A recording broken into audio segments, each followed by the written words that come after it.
അക്ഷരമാണ് ലഹരി എന്ന സന്ദേശം പുതുതലമുറയിലേക്ക് പകർന്നു നൽകുക എന്ന ലക്ഷ്യവുമായി പുറത്തിറക്കുന്ന കയ്യെഴുത്ത് മാസികകൾ ശ്രദ്ധ നേടുന്നു.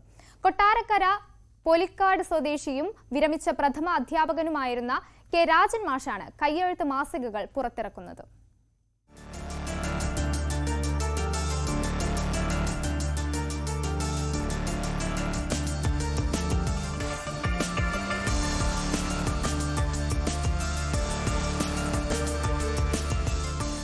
നല്ല വടിവൊത്ത കമനീയ അക്ഷരങ്ങളിലാണ് പിറവി എന്ന മാസികയിലെ രചനകൾ.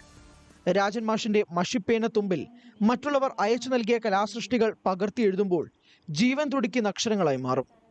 അച്ചടി പോലും മാറി നിൽക്കുന്ന ഈ കമനീയ അക്ഷരങ്ങൾ വായനക്കാരുടെ ഹൃദയത്തിൽ പുത്തൻ അനുഭവമാണ് തീർക്കുന്നത്. രചനകൾ മാത്രമല്ല, മാസികയുടെ മുഖചിത്രങ്ങളും ഇടച്ചിത്രങ്ങളും എല്ലാം വരയ്ക്കുന്നതും രാജൻ മാഷ് തന്നെ. എൻ്റെ പഴയ വീട് പുസ്തകപുര എന്ന ലേബലിൽ ഉദ്ഘാടനം ചെയ്ത് അറിയപ്പെട്ട് തുടങ്ങിയതിന് ശേഷം നമ്മുടെ കൊച്ചു കൊച്ചു എഴുത്തുകാരെ പ്രോത്സാഹിപ്പിക്കുന്നതിന് വേണ്ടി കയ്യെഴുത്ത് മാസിക തുടങ്ങി. അത് ഇപ്പോൾ ഒരു വലിയ സംരംഭമായി. എല്ലാ ലോകരാജ്യങ്ങളിലുമുള്ള നമ്മുടെ മലയാളികൾ ഇതിനകത്ത് എഴുതുന്നവരുണ്ട്. ഇത് കഥകളി പോലെ തന്നെ ഒരു സങ്കരകലയാണ്.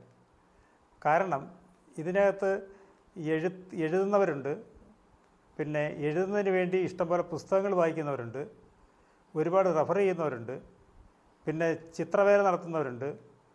കുട്ടികളൊക്കെ തന്നെ ഇതിനകത്ത് 5ാം ക്ലാസ്സുകാരൊക്കെ വരച്ച മുഖചിത്രങ്ങളും ഉണ്ട്, അകച്ചിത്രങ്ങളും ഉണ്ട്. അപ്പോൾ അങ്ങനെ എന്തുകൊണ്ട് നമ്മുടെ ഈ ഗ്രാമീണ പശ്ചാത്തലത്തിൽ ഉള്ള ആളുകൾക്ക് എഴുതി തുടങ്ങുന്നതിന് ഒരു പുതിയ മാർഗം തെളിച്ചിരിക്കുകയാണ് ഈ കയ്യെഴുത്ത് മാസികയിലൂടെ. വിദ്യാർത്ഥികൾ മുതൽ അറിയപ്പെടുന്ന എഴുത്തുകാരുടെയും രചനകളും പിറവി എന്ന കയ്യെഴുത്ത് മാസികയിലുണ്ട്. കഴിഞ്ഞ മെയ്യിലായിരുന്നു ആദ്യ ലക്കം പുറത്തിറക്കിയത്. തുടർച്ചയായി 11 മാസികകൾ വ്യത്യസ്ത രീതിയിൽ പുറത്തിറക്കാൻ സാധിച്ചതായും പിറവിയുടെ പ്രവർത്തകർ പറയുന്നു. ഇതിൻ്റെ പിന്നിൽ പ്രധാനമായും ഈ മുഖചിത്രങ്ങൾ വരയ്ക്കുന്നതും അകച്ചിത്രങ്ങൾ വരയ്ക്കുന്നതിനെല്ലാം പ്രധാനമായി സമയം ചെലവഴിക്കുന്നത് സാറ് തന്നെയാണ്. പിന്നെ സാറിൻ്റെ മകൾ നീരജ, അതുപോലെ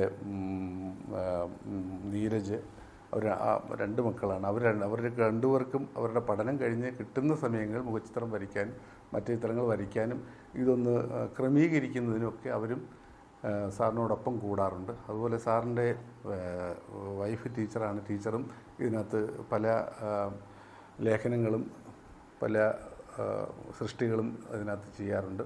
അതുപോലെ അമ്മു.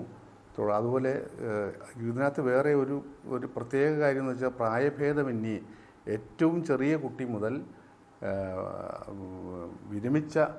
ജോലിയിൽ നിന്ന് വിരമിച്ച അധ്യാപകർ ഉൾപ്പെടെയുള്ള പല മേഖലയിൽ നിന്ന് വിരമിച്ചവർക്കെല്ലാം അവർക്കെല്ലാവർക്കും അവരുടെ സർഗപ്രവർത്തനങ്ങൾ ചെയ്യാനുള്ള ഏറ്റവും നല്ല ഒരു വേദിയായിട്ട് ഇത് മാറിയിട്ടുണ്ട്.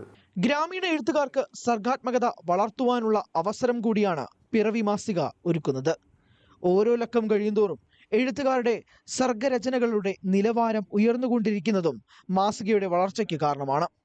സോഷ്യൽ മീഡിയയിൽ കയ്യെഴുത്ത് മാസികയ്ക്ക് ലഭിക്കുന്ന സ്വീകാര്യതയിൽ ഗൾഫ്, ഇംഗ്ലണ്ട് എന്നിവിടങ്ങളിൽ നിന്നും വളരെയധികം എഴുത്തുകാർ അവരുടെ രചനകൾ മാസികയിൽ ചേർക്കാൻ അയച്ചു തരാറുണ്ടെന്നും രാജൻ മാഷ് പറയുന്നു.